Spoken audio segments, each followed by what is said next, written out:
वह व्यक्ति जो विचारधारा का है वो किसी भी पार्टी में है, अगर वो काम कर रहा है तो हम उसके साथ जुड़े हैं, लेकिन अगर वो विचारधारा का नहीं है तब हमारे साथ पार्टी का कोई संबंध नहीं है। तो हम ये प्रयास करते हैं कि पूरे बहुजन समाज को जोड़ा जाए। आपके मंच से बनते जी जैसा देखा जाता है कि लगातार जो राजनेता आपके मंचों पर आते हैं वो राजनीति की बात करते हैं, बौद्ध धर्म के प्रचार प्रसार की बात नहीं करते और बौद्ध बनते जो नीचे बैठे होते हैं। क्या कहेंगे? गलत बात है, आपने गलत बात पूछी है, आपको पता नहीं है, आपने कोई कार्यक्रम कवर नहीं किया।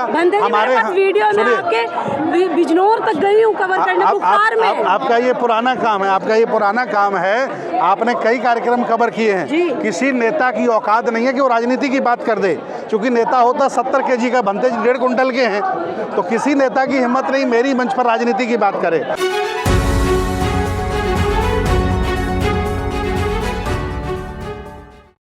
क्योंकि ये आंदोलन बहुत बड़ा नहीं हो पाया, एक व्यक्ति एक संगठन पर्याप्त नहीं है भारत के लिए। यहाँ बड़े बड़े कद के लोग, बड़े बड़े नामचीन लोगों की ज़रूरत है।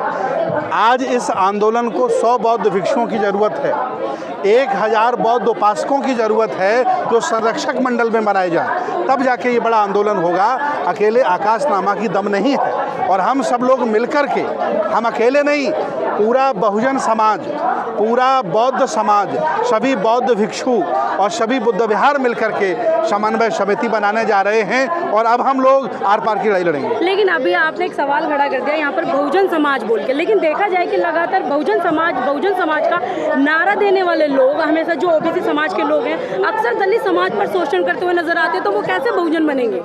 देखिए, शोषण अगर कोई ओबीसी का, एससी का किसी के ऊपर कर रहा है तो ये भी ब्राह्मणवाद है, क्योंकि ब्राह्मणों में ऊंचा नीचा सिखाया जाता है। वो चाहे जितना ज्ञानवान हो, इस देश में राष्ट्रपति हो जाए फिर भी दलित रहता है, इस देश में चीफ जस्टिस बन जाए फिर भी दलित रहता है। तो ये दोष उस ओबीसी का नहीं है, एससी का नहीं है, वो ब्राह्मणवादी व्यवस्था का दोष है, जिसके खून में वो व्यवस्था घुसी हुई है, इसलिए वो अपने भाई पर अत्याचार करता है। और मैं दावे के साथ कह रहा हूँ कि जिस दिन वो बुद्ध को, अम्बेडकर को समझ जाएगा, वो कभी भी अपने भाई पर अत्याचार नहीं करेगा। लेकिन बनते जी, अगर हम बुद्ध की बात करें तो बुद्ध की अगर विचारधारा की अगर हम बात करें, सही तरीके से अगर बौद्ध भिक्षु जो हैं वो बुद्ध धर्म का प्रचार प्रसार तो नहीं कर पा रहे, जिस तरीके से हिंदू धर्म के जो ब्राह्मण हैं वो अपने धर्म को लेकर के बहुत प्रचार करते हैं, उस तरीके से। देखिए, एक आदमी स्टैंड गन लेके घूम रहा है जी, और हमारे पास लाठी है, तो बताइए स्टैंड गन वाले को हम लाठी वाले कैसे हरा सकते हैं? वर्तमान में ब्राह्मणों की सरकार है,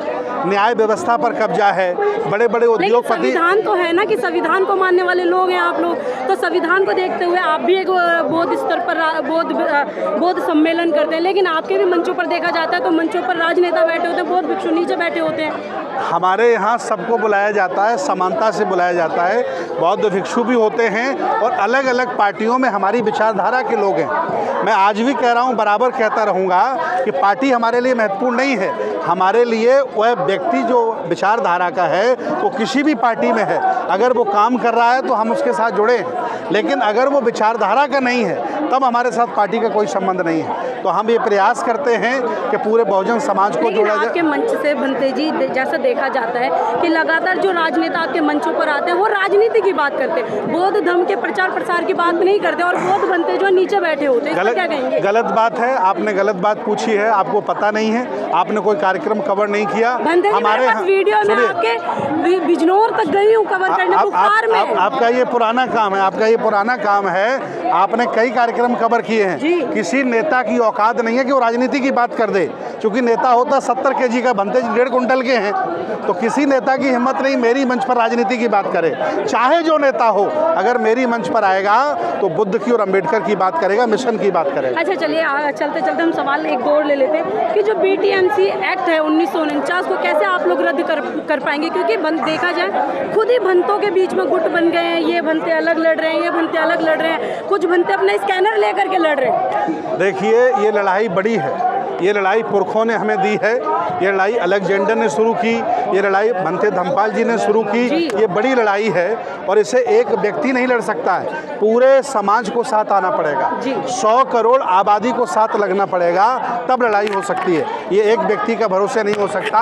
अब हम समन्वय समिति बनाएंगे। मैं चाहता हूँ पत्रकार लोग भी हमारी समन्वय समिति में आए और मिलजुल करके, अगर आप भी बौद्ध हो, अम्बेडकरवादी हो, तो आइए, आपका भी स्वागत है। हम लोग मिलकर के एक बड़ी लाइन खींचते हैं और पुरखों की लड़ाई को आगे बढ़ाते हैं। लेकिन देखा जाए इस जो आज ये 5 जून को जो आंदोलन हो रहा है, यहाँ पर धरना प्रदर्शन हो रहा है, इसमें तो आकाश लामा जी भी आने वाले थे, क्यों नहीं आए? ये आकाश लामा जी के द्वारा ही रखी गई डेट है जी, और वो नहीं आए। ये वही बताएंगे कि वो क्यों नहीं आए। जो दिल के साफ थे, मन के साफ थे, वो सब यहाँ हैं और हम लोग मिलकर के बड़ी लड़ाई लड़ेंगे। बहुत बहुत धन्यवाद।